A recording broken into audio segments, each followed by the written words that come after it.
વલસાડમાં કેરીનો 80થી 90% પાક નિષ્ફળ જતા ખેડૂતો સાથે વેપારીઓ પણ મુશ્કેલીમાં મુકાયા। વલસાડ જિલ્લાની કેરી દેશ વિદેશમાં પ્રખ્યાત છે, ત્યારે વલસાડ જિલ્લાને fruit and vegetable expert zone તરીકે જાહેર કરેલો છે અને વલસાડ જિલ્લાનો મુખ્ય પાક કેરી છે।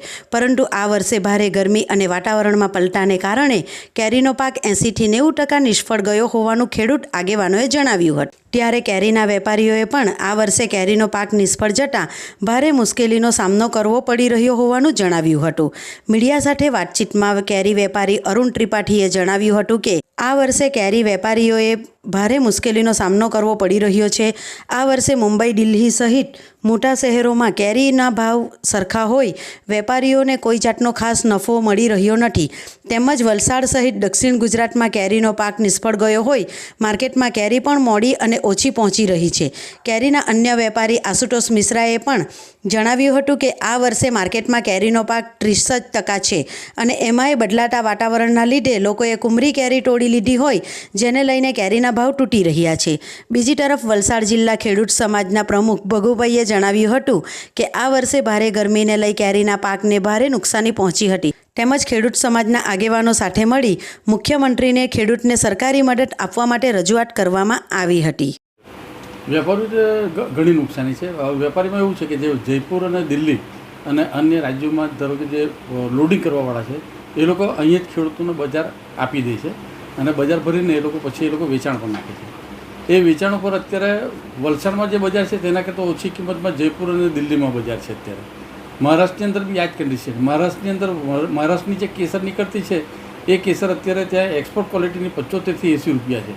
એટલે એક્સપોર્ટમાં જે અમે લોકો અહીંથી ખરીદી કરીને મોકલવા માંગીએ તો અમારા લોકો ખરીદી અમારી ઊંચી પડે અને લોડિંગ બી નથી થતી, કારણ કે આ પાક ઓછો છે। હવે ફક્ત 30% પાક છે, 70% ખેડૂતોને નુકસાન છે અને વેપારીને લોડિંગ નથી થતો। ધારો કે કોઈ બી વેપારીએ ફૂલ લોડિંગ કરીને કોઈ જગ્યાએ મોકલવું હોય તો તેને તકલીફ પડે છે। આ વર્ષે વેપારી અને ખેડૂત બંનેને ભયંકર નુકસાન છે। આશુતોષ મિશ્રા, વલસાડ માર્કેટ। આ જે પેઢી છે અમારી એ મારા ફાધરના નામે આર મિશ્રા નામે ચાલતી હતી। અત્યારે હાલ હું ધંધો કરું છું, મારું નામ આશુતોષ આર મિશ્રા।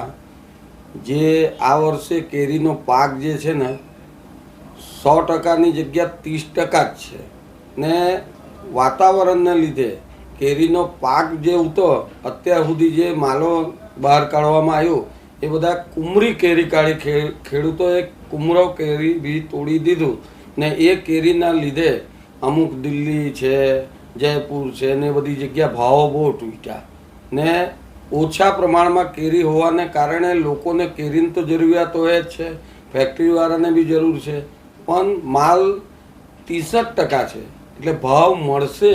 લોકો કહે છે કે ભાવ રોજ કહે છે, ભાવ તો મળવાના, જે ભાવ છે તે જ રહેવાનો। કંઈ પડીકા જેવું કેરી વેચાશે નહીં કે આજે મારો પગાર 5,000 હોય તો મેં નક્કી કરેલું હોય કે 1,000 રૂપિયાની કેરી ખાશું, તે અમે 1,000ની કેરી ખાવું, ગમે તેટલી મોંઘી થઈ જાય કે સસ્તી હોય, એટલે લોકોનો ખિસ્સો બી ખાલી છે। વલસાડ જિલ્લો એ કેરી પાક માટે પ્રખ્યાત છે અને આખા જિલ્લાની દ્રષ્ટિએ જોઈએ તો લગભગ 73,000 હેક્ટરમાં કેરીનો પાક આવેલો છે। પણ છેલ્લા 2-3 વર્ષથી જોઈએ તો જે વાતાવરણમાં ફેરફાર થાય છે અને તેના લીધે કેરીમાં જે ફ્રૂટની ફ્લાવરિંગની જે પ્રક્રિયા છે એ ડિસેમ્બર જાન્યુઆરીમાં થવી જોઈએ તે આ વખતે થઈ નથી। જે થઈ છે તે ટકાવારીની દ્રષ્ટિએ જોઈએ તો 10 થી 15%માં જ થઈ। ત્યાર પછી ફેબ્રુઆરી માર્ચની અંદર સેકન્ડ ફ્લાવરિંગની જે પ્રક્રિયા થઈ તેની અંદર પણ વાતાવરણનો પલટો અને કમોસમી વરસાદના માવઠાના લીધે એમાં બી ખાસ ફૂટ આવી નહીં। કારણ શું કે જે ટેમ્પરેચર જે છે એ 15 ડિગ્રીની નીચે જાય તો જ ફ્લાવરિંગ આવે।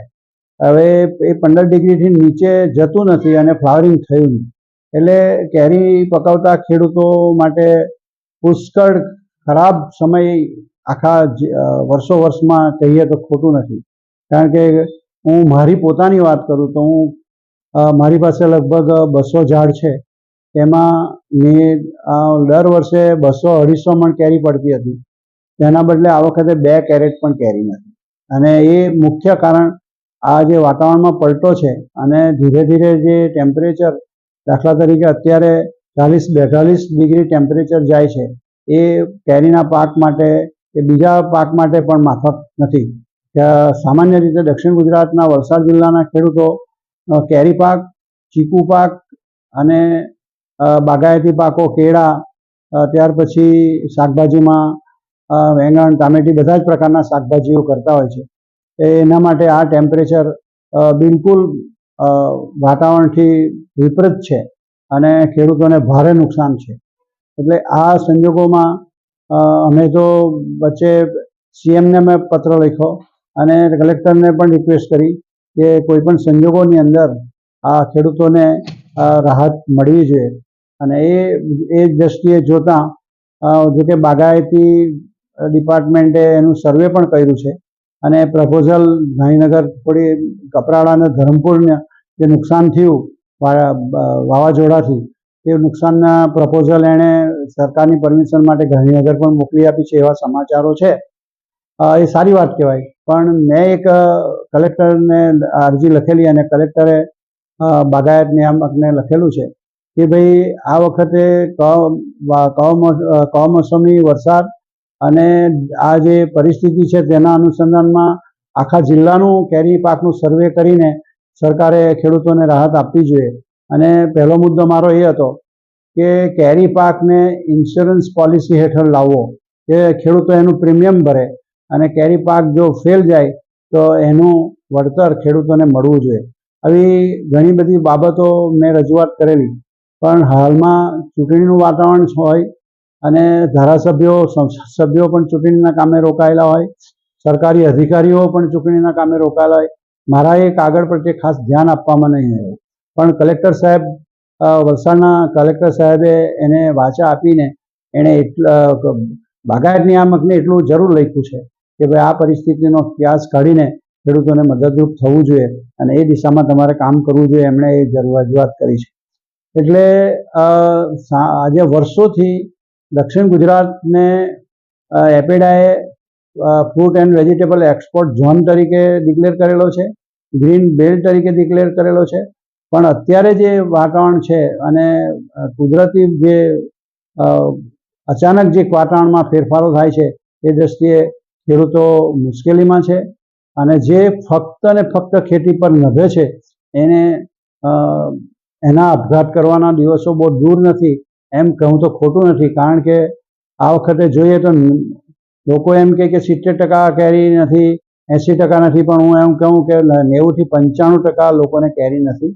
અને એ કેરી પર જ નિર્ભર ખેડૂતો જે છે એના માટે આ દિવસ બહુ ખરાબ છે.